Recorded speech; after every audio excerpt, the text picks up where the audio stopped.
Shalom, perkenalkan nama saya Kathleen. Malam ini saya hadir bersama putri saya Keisha, di mana kami ingin menceritakan kebesaran Tuhan yang luar biasa di dalam kehidupan kami sekeluarga, terutama dalam kehidupan Keisha. Diawali dengan ketika kehamilan saya menginjak 9 bulan, dokter menyampaikan bahwa janin yang saya kandung mengidap penyakit bernama spina bifida. Penyakit ini menyerang pada susunan syaraf di tulang belakang.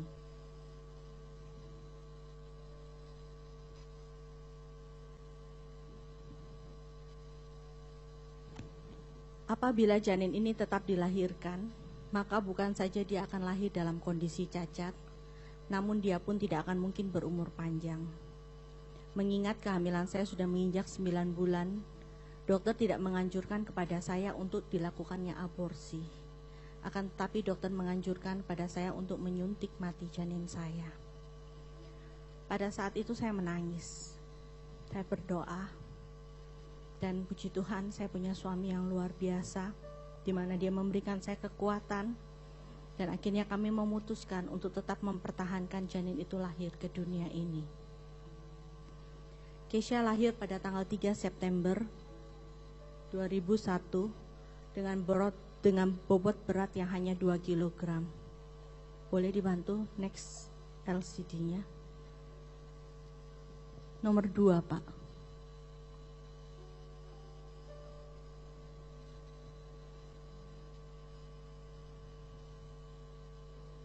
Keisha lahir pada tanggal 3 September 2001 dengan bobot yang hanya 2 kg. Belum saya memeluk Keisha, belum saya memegang Keisha, dokter telah mengambil Keisha daripada saya, karena dokter menyampaikan bahwa Keisha pun terkena hidrosefalus. Sehingga di usianya yang baru 1 hari itu, dokter melakukan pembedahan pada kepala Keisha. Dan dokter menyampaikan jangan terlalu banyak berharap, karena malam itu pun Keisha tidak akan mungkin sanggup melewatinya. Akan tetapi kami percaya, apabila Tuhan sudah izinkan Keisha lahir ke dunia ini, maka Tuhan punya rencana atas hidupnya. Dan malam itu Keisha mampu melewatinya. Akan tetapi sejak malam itu Keisha harus keluar masuk ruang operasi. Dan entah sudah berapa banyak sayatan pisau bedah dari ujung kepala hingga kaki Keisha. Next.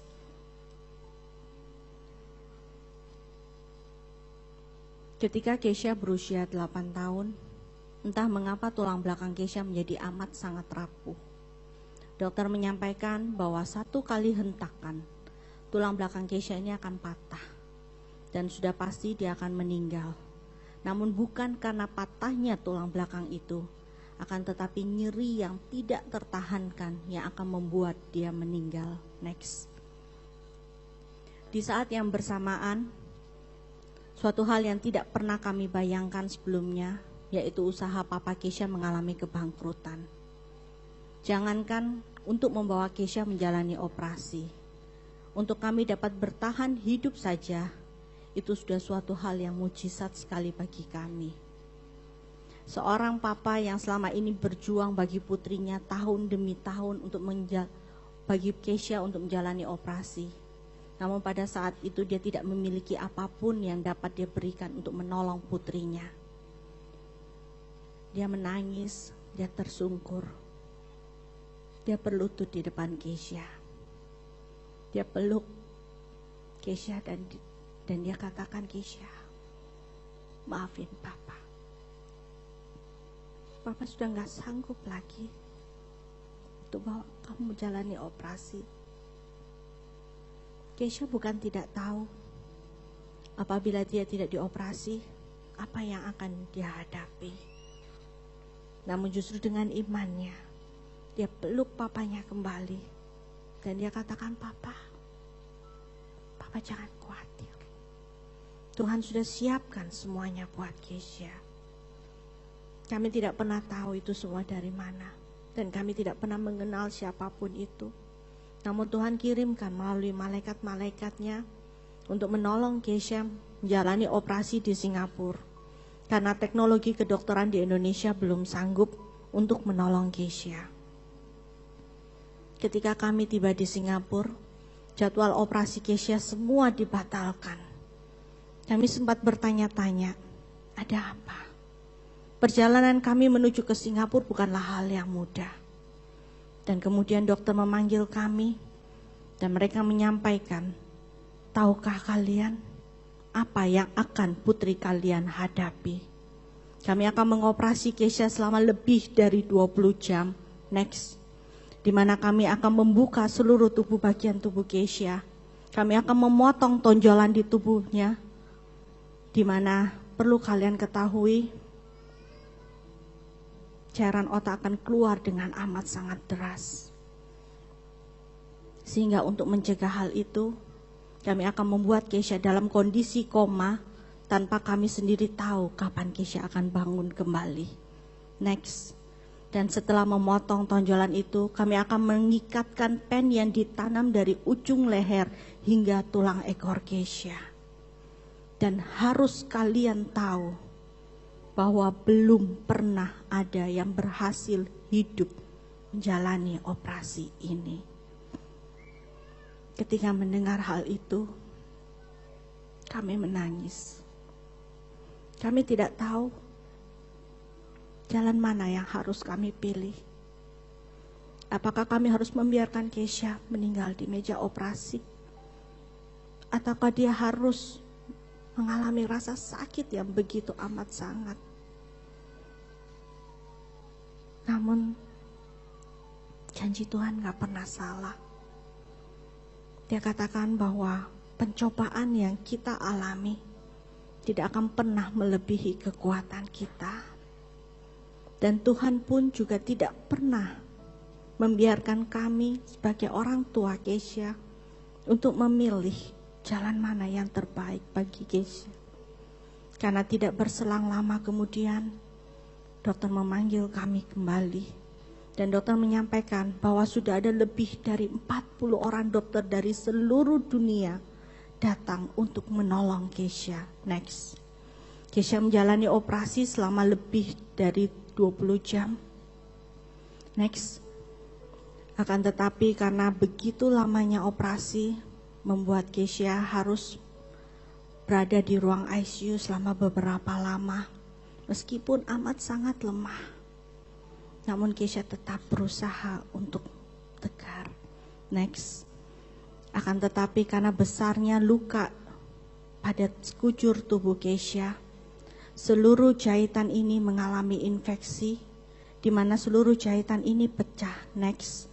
Dari sana keluar darah, keluar nanah, membuat Kesha mengalami demam yang begitu amat sangat, sehingga dia harus dibaringkan di balok-balok penurun panas. Dan setelah itu semua selesai. Next.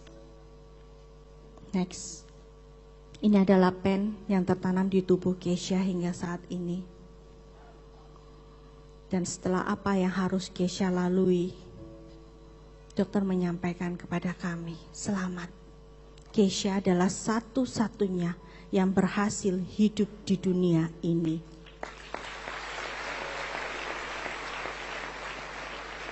Akan tetapi, karena satu-satunya yang berhasil hidup di dunia ini, 6 bulan dari operasi itu, 6 bulan dari apa yang harus Kesha lalui, pen yang tertanam di tubuh Kesha ini patah.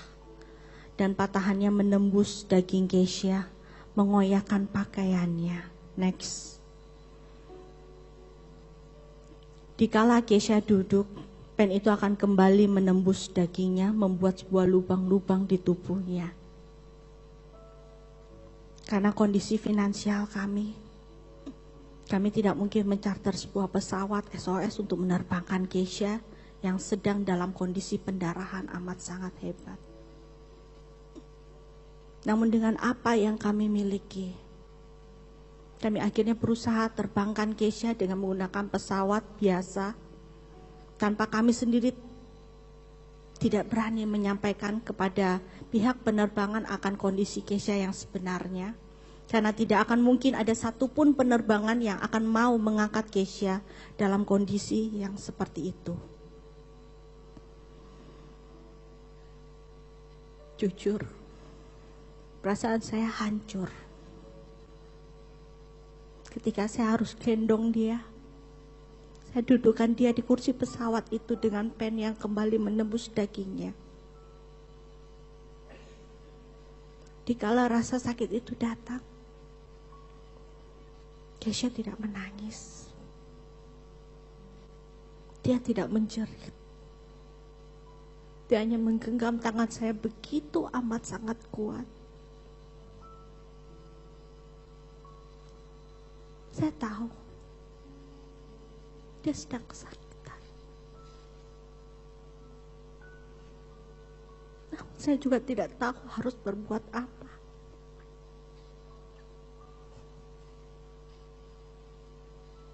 Saya hanya bisa berteriak dalam hati saya, Tuhan, tolong selamatkan anakku. Hanya kata-kata itu yang terus terucap. Perjalanan yang begitu singkat menjadi amat sangat lama kami lalui. Dan ketika kami tiba di Singapura, dokter menatap saya dan menyampaikan, Ibu, engkau adalah ibu yang tergila yang pernah kami tahu. Karena engkau membawa putrimu dalam kondisi yang seperti ini. Namun saya katakan, dokter, sekecil apapun harapan bagi Kesha, saya akan berjuang untuk itu. Namun karena Kesha adalah satu-satunya yang berhasil hidup, dokter pun tidak tahu harus berbuat apa. Dokter merasa iba apabila seumur hidup Kesha harus berbaring hanya di tempat tidur. Next. Kemudian dokter membuatkan sebuah jaket yang sangat tebal, panas dan berat, yang diikat dari tulang dada hingga pangkal paha Kesha. Jaket ini bukan memberikan solusi bagi masalah Kesha. Namun jaket ini membuat Kesha agar bisa duduk. Dengan jaket yang sangat panas dan tidak nyaman itu, memakai kursi rodanya, Kesha mulai menyusuri lorong-lorong di rumah sakit. Dia memasuki kamar demi kamar. Dia mendatangi pasien demi pasien. Dan dia katakan dengan bahasa yang sangat sederhana, bolehkah aku berdoa buat kalian? Bolehkah aku bernyanyi buat kalian? Ketika mendengar hal itu saya terenyak. Bagaimana mungkin itu keluar dari mulut Kesha? Sedangkan pada saat itu dia sendiri butuh ditolong. Dia butuh dikuatkan. Dia butuh dihibur. Akan tetapi dengan apa yang dia miliki, dia memberikan yang terbaik bagi para pasien-pasien itu. Next, Kesha banyak berteman dengan anak-anak penderita kanker terutama karena proses pengobatan, kemo dan radiasi membuat mereka kehilangan rambut, membuat kulit mereka menjadi hitam sehingga mereka menjadi amat sangat minder. Namun ketika Kesha datang, mereka menjadi sahabat. Next, ini adalah beberapa sahabat-sahabat Kesha. Next.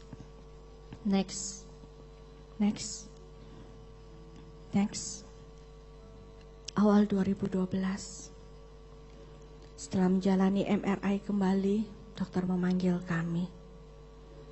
Dan dokter menyampaikan suatu hal yang tidak mungkin terjadi.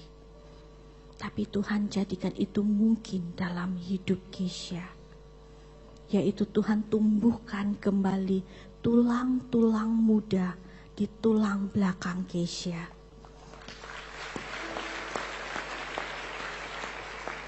Sehingga Kesha tidak perlu lagi memakai jaket yang sangat tidak nyaman itu untuk menolong dia agar bisa duduk.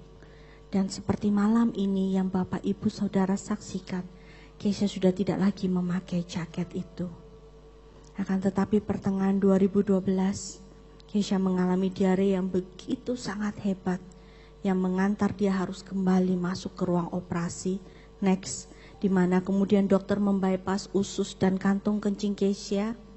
Dan sejak saat itu hingga tadi pagi dan entah sampai kapan, setiap hari Keisha harus menjalani proses cuci usus. Namun itu semua tidak pernah menyurutkan langkah-langkah Keisha untuk menyatakan bahwa Tuhan itu baik dalam hidupnya. Next, hingga tepat setahun yang lalu, Keisha masih harus kembali masuk ke ruang operasi karena terjadi masalah pada ususnya.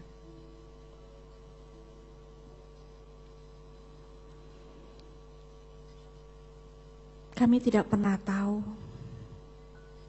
dan kami tidak pernah membayangkan bahwa Keisha harus masuk, keluar, masuk kembali ke dalam ruang operasi. Jika malam ini Keisha boleh ada di tempat ini, itu semua bukan karena kuat dan gagah Keisha, akan tetapi karena kasih Tuhan yang luar biasa bagi jemaat di tempat ini. Tuhan ingin perlihatkan kepada kita semua, apakah masalah kita, apakah sakit kita, apakah begitu besar masalah dan sakit yang harus kita hadapi sehingga kita tidak kembali percaya padanya. Karena Tuhan yang pernah melakukan mujizat 2000 tahun yang lalu, Tuhan yang sama yang akan melakukan mujizat juga bagi hidup Keisha dan bagi hidup kita semua. Amin. Shalom, namaku Keisha. Aku terlahir dengan spina bifida dan hidrosifalus. Ini bukanlah hal yang aku inginkan, bukan juga keinginan papa mamaku. Karena itu sejak usiaku sehari, aku sudah harus dioperasi. Dan entah sudah berapa banyak sayatan pisau bedah dari ujung kepala hingga kakiku. Seringkali para dokter mengatakan kepada papa mamaku bahwa aku tidak akan sanggup melewati operasi-operasi itu. Walau aku kecil lemah, namun aku tidak akan menyerah, karena aku tahu dan aku percaya Tuhan punya rencana yang indah bagi hidupku, dan mujizatnya akan selalu ada sampai sekarang dan selama-lamanya. Amin.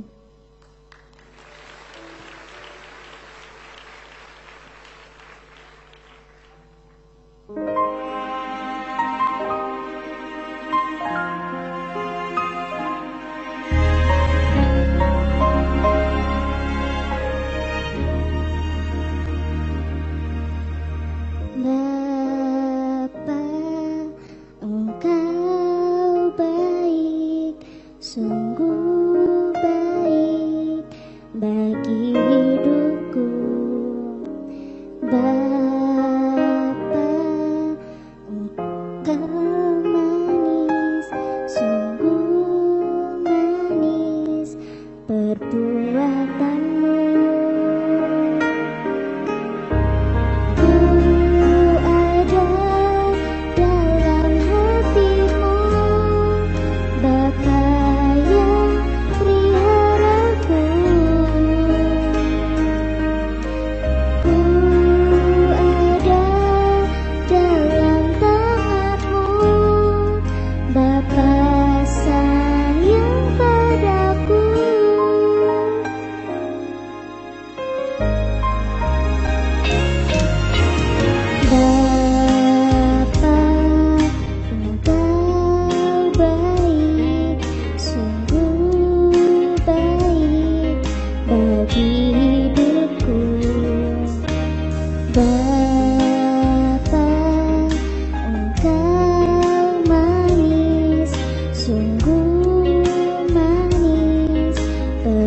kekuatanmu. Ku ada dalam hatimu, Bapa yang peliharaku. Ku ada dalam tanganmu, Bapa sayang padaku. Aku memang terlahir tidak sempurna, namun aku tahu aku di hatimu Bapa, aku di tanganmu Bapa. Sampai kapanpun aku tidak akan menyerah, sebab ku tahu bersamamu akan ku dapati kemenangan demi kemenangan, kekuatan demi kekuatan, sebab ada Bapa yang sayang kepadaku. Ku ada dalam hatimu, Bapa yang peliharaku.